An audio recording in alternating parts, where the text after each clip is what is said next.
Computers, I've loved them since I've been able to afford to have my own, right back in the beginning of the modern home computer era, the 1980s. And I've owned a large number of different kinds of computer, and I've expressed publicly loyalty to this kind or that kind. But recently my mind has turned, as many people's have, to this whole business of free software. And there's a lot of confusion about what this means. And I'd like to help clear it up, because this happens to be a year of celebration, and I want to help us all celebrate it and look forward to the future of free software.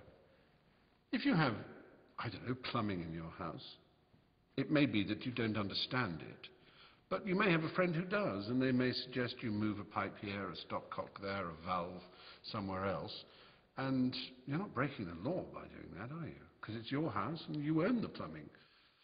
You can't do that with your computer. You can't actually really fiddle with your operating system. And you certainly can't share any ideas you have about your operating system with other people.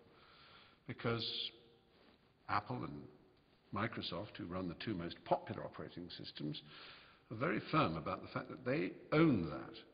And no one else can have anything to do with it. Now, this may seem natural to you. Why shouldn't they? But actually, why can't you do with it what you like? And why can't the community at large alter and improve and share? That's how science works, after all. All knowledge is free, and all knowledge is shared in good science. If it isn't, it's bad science, and it's a kind of tyranny.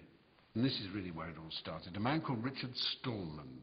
He decided 25 years ago, to almost to this very date, he decided to write a whole new operating system from the ground up. He called it GNU, which stands for GNU is not Unix, because it isn't. It's similar to Unix in many ways, but every element of it, every module, every little section of the code, and it's a gigantic code because it's to run on many, many platforms, is run by the community, is run by coders out there who are welcomed into the GNU community to help improve the software. Every distro, as they're called, every distribution of GNU is tested and worked upon and refined by people whose only interest is in creating the perfect operating system that can be used across the spectrum of platforms by as many users as possible.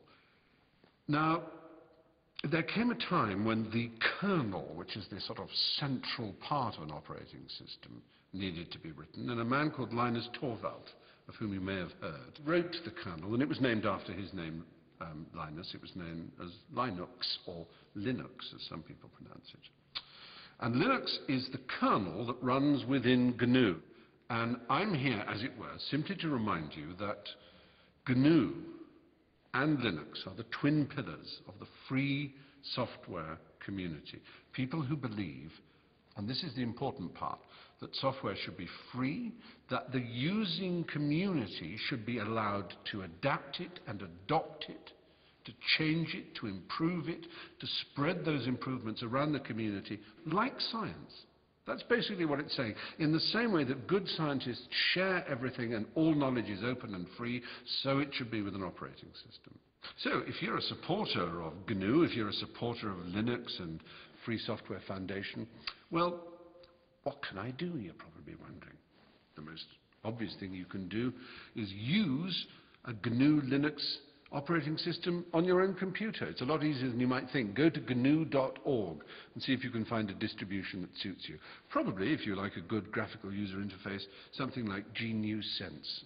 GNU Sense.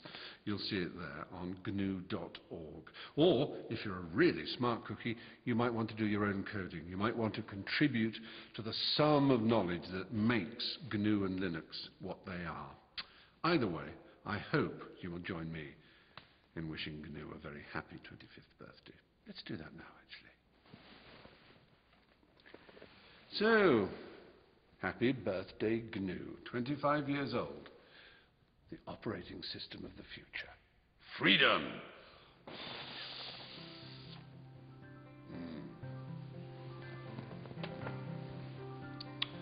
Chocolatey good, the tastiest operating system